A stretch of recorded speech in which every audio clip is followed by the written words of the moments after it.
largely successfully avoided over the last week or so discussing the national hysteria of Hollywood-level pretty white girl missing.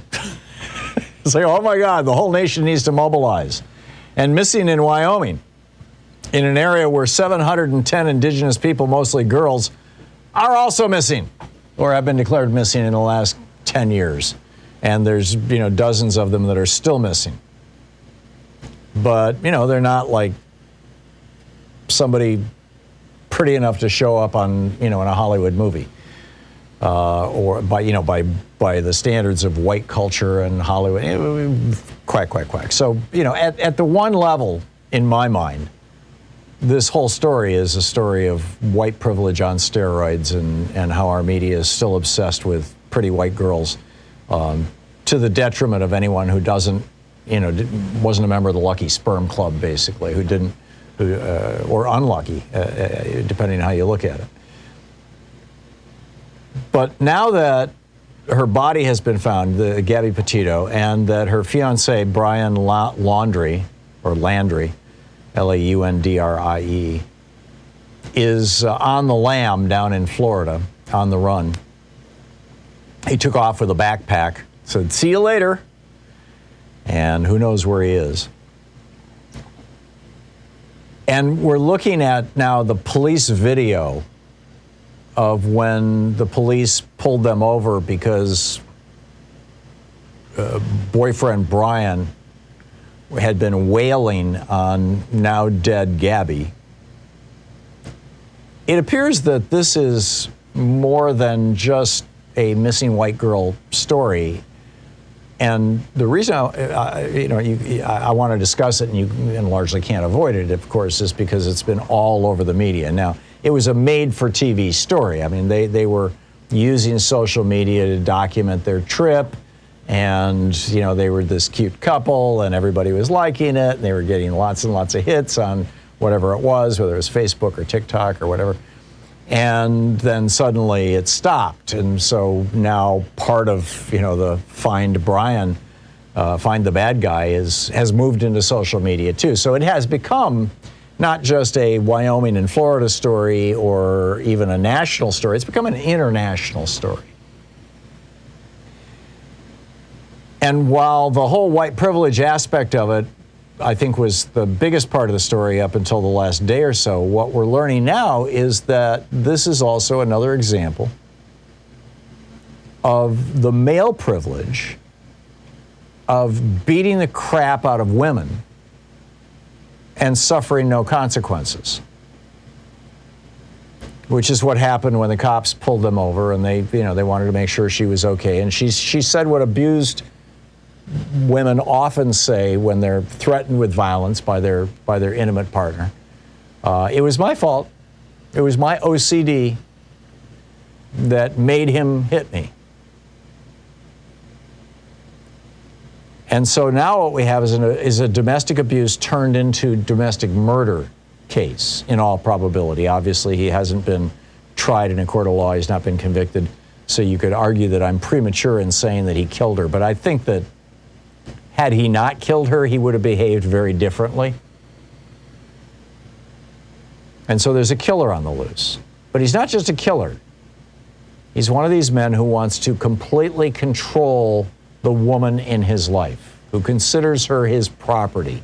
And that grows out of this culture of misogyny, this patriarchal male culture that is like so baked into America, and not just America, the world.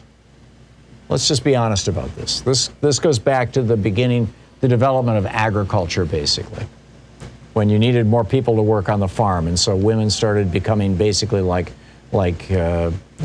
cattle. Produce more babies, woman, and families had 11, 12, 13 children. Whereas in the pre-agricultural societies, what we would call indigenous, aboriginal, tribal societies, I remember reading one of Jefferson's diary entries where he's going on at length about how impressed he is that the Native Americans who lived around him that he knew very well typically had 2 to 3 children in a family. and that they would space them out 5 or 6 or 7 years apart. They understood birth control, and they weren't, just treating, in fact, the women were the only ones who could vote in 4 out of the 5 Iroquois Confederacy nations. But we've been living in this post-agricultural era around the world, in pretty much every culture around the world, whether it's in Asia, Africa, Europe, North or South America, it doesn't matter, Australia, in these patriarchal societies. And the essential core of patriarchy is that women are property of men.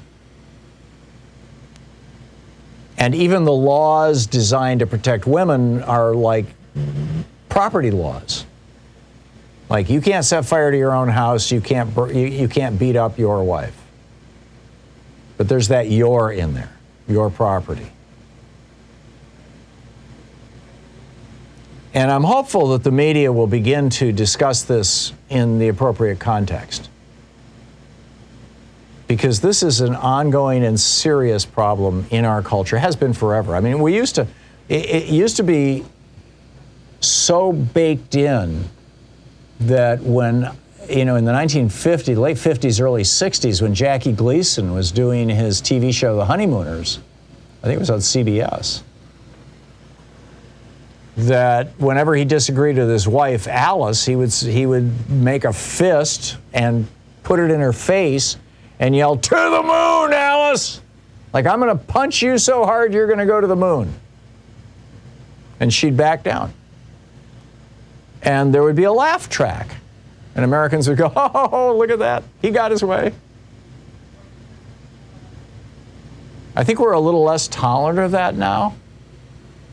In fact, obviously I know we are as a society, yet it is still happening. And women get trapped in this situation, and in some cases men. I mean, this happens. Louise and I years ago had a good male. Actually, we knew both. It was a couple. We knew them both. And the man in the relationship confided to us one day at lunch. I still remember it quite vividly. It was on the back deck of our house in Georgia, in Roswell, Georgia. Confided to us that his live-in girlfriend had been beating him up pretty badly. And he couldn't defend himself, and he wasn't quite sure what to do about it. And it was like, whoa, how do you counsel somebody in a situation like that? And we didn't, other than saying, get away from her, we didn't know. And he was unwilling to do that because she was the person who gave him what he needed. I mean, this happens, this isn't just women, but probably 95% of the time it is. It's a real thing. And almost always when you have a spousal murder, it was preceded by years and years of this kind of violence or control. And this is the kind of thing, you look at the Incell movement that has joined itself at the hip with the Trump movement. Because Trump's a man's man and he knows how to treat women, right? He's been through 3 wives. He's raped over 20 women. I mean, this is a man's man. And these incels, these involuntary these young men who have not yet had sex, and they're blaming women for it, and so they are killing them in some cases. But they've got their own message boards. They've got their own groups on Facebook. They've got, it's like a movement to blame women for the fact that they're still virgins. And sometimes they become violent, and these are the people who, if they ever get in a relationship, God help the woman who's in that relationship with them, because what they're declaring right from the beginning is that because they were born with a penis, they believe that all people who were not are their potential property. Just like, Eric Trump probably believes, based on his behavior, that because he was born with massive amounts of money, everybody around him is his potential property. Certainly Donald does. So I just wanted to flag that again. I've tried to avoid this story because it's just so it's such a sad example. You know, when there's in the same part of Wyoming between 2011 and 2010 and 2020, 710 indigenous people went missing in the same place where Gabby went missing. 85% were kids, 57% were female, 21% were missing for longer than 30 days.